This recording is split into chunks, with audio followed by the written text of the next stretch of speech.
नमः शिवाय। Shiva science charitable trust परम पूज्य भैया जी के अमृतमयी माध्यम द्वारा दैवी शक्तियों की प्रभाव से सामूहिक हीलिंग शिविर आयोजित करता है। पूजनीय भैया जी को बहुत कम आयु में ही गुरु कृपा की प्राप्ति हुई। उन्होंने अपने अड़िग साधना से महाविद्याओं को सिद्ध किया और वे स्वयं सिद्धियों और शक्तियों के स्रोत बने। परम पूज्य भैया जी हीलिंग शिविर में मंत्रोच्चारण व मात्र संकल्प से ही हमारे एनर्जी चक्रों को संतुलित और व्यवस्थित करके हमारा जीवन सुखी, निरोगी एवं संपन्न बनाते हैं। नमः शिवाय। आप हमको स्वामी जी बोलते हो या महाराज जी बोलते हो, लेकिन एक बात आप समझो, मैं जंगल से ही निकला हूँ और जब जंगल से निकला था तब मैं क्लीन शेव्ड था भी नहीं। मेरी भी जटाएं थी, मेरी भी दाढ़ी थी और मैं जैसा साधु होता है वैसे ही था।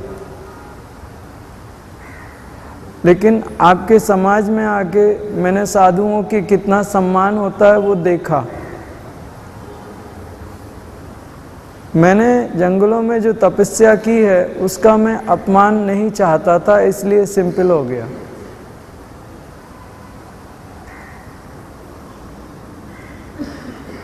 मैं ना तो एक माला डाल के आता हूँ, ना एक तिलक लगा के आता हूँ। इसमें गलती उन साधुओं की हो या आपके समाज की हो, लेकिन गलती तो कहीं ना कहीं हुई है। आपके समाज में उन साधुओं का महत्व तो खत्म हुआ है या उनका सम्मान कहीं ना कहीं वो खत्म हुआ है। मैं ये इसमें नहीं जाना चाहता कि उन साधुओं की गलती है कि आपकी गलती है। वो तो अलग अलग सब्जेक्ट में हो सकता है, कभी उनसे क्या भगवान जाने, उसके बारे में बोलना नहीं चाहता। लेकिन जब मैं जंगल से निकला था तब मैं समझ गया था कि ये समाज में साधु वेश में जाना बिल्कुल ठीक नहीं है।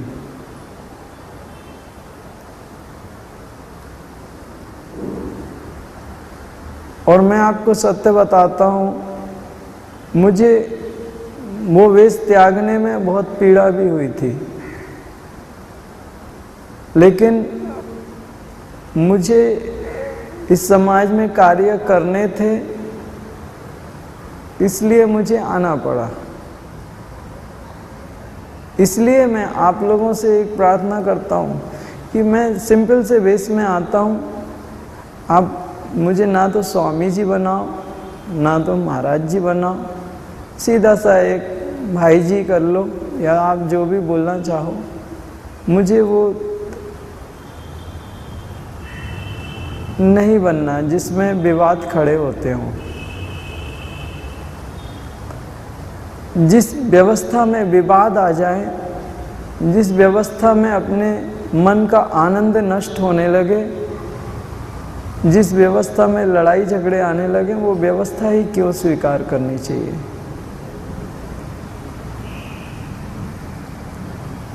इसलिए, और मुझे देख के आप लोगों को लगता भी होगा कि ये क्या करते होंगे, लेकिन मैं आपसे एक बात कहना चाहता हूँ। शायद आपको अच्छी लगे ना लगे, लेकिन अगर मेरी कोई तपस्या नहीं है और मेरी कोई साधना नहीं है और मैं भगवा डाल के और माला पहन के बैठ जाऊं, तो मैं आपके किस उपयोग का हूं, आप बताएं।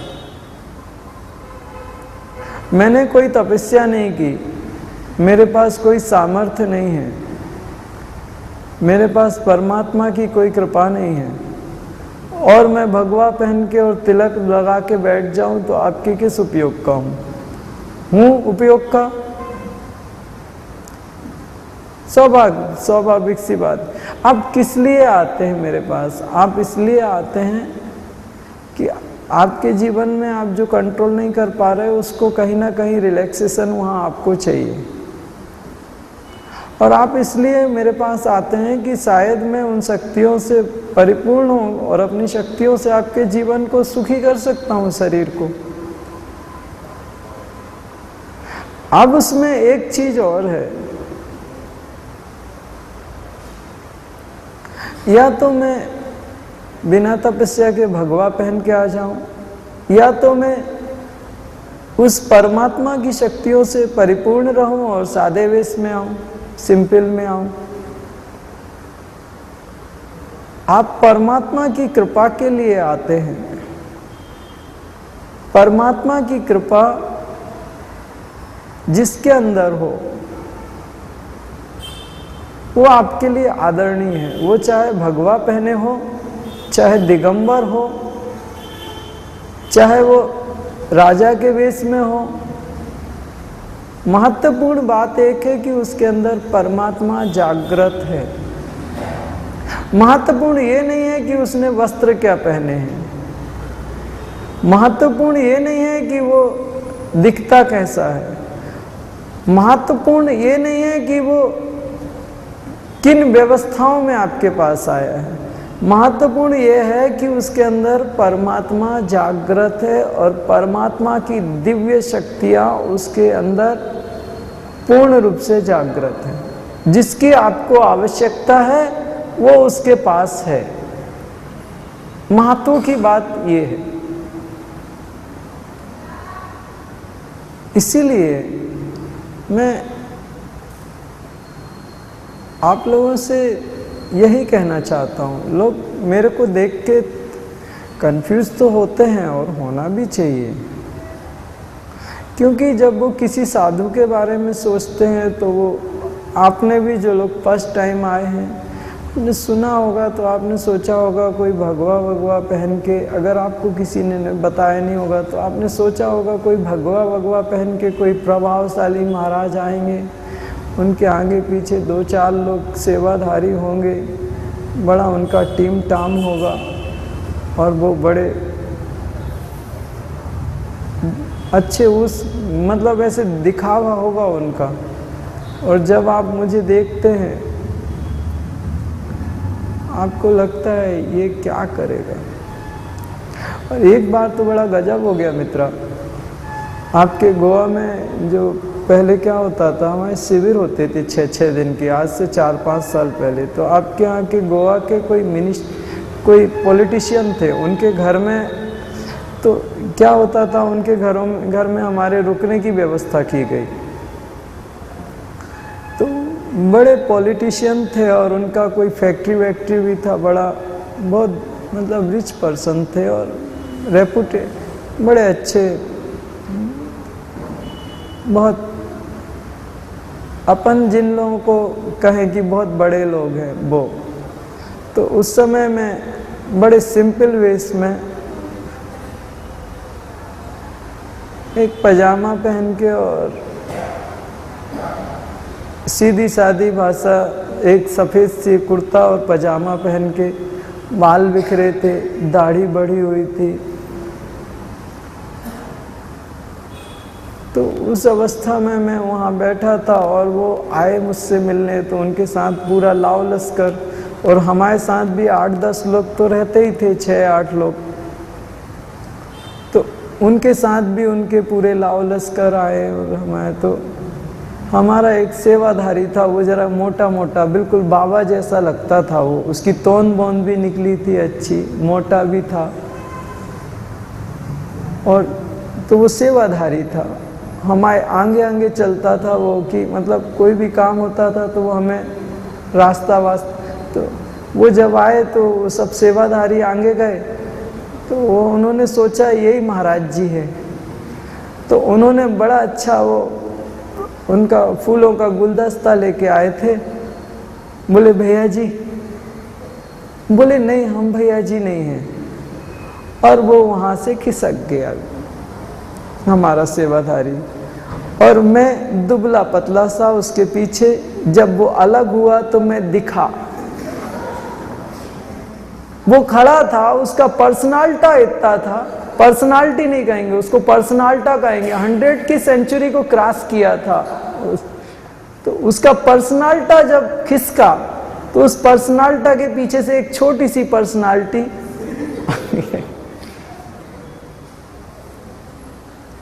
और वो भी पर्सनालिटी कैसी, एक सफेद सा बिल्कुल एक सिंपल सा पजामा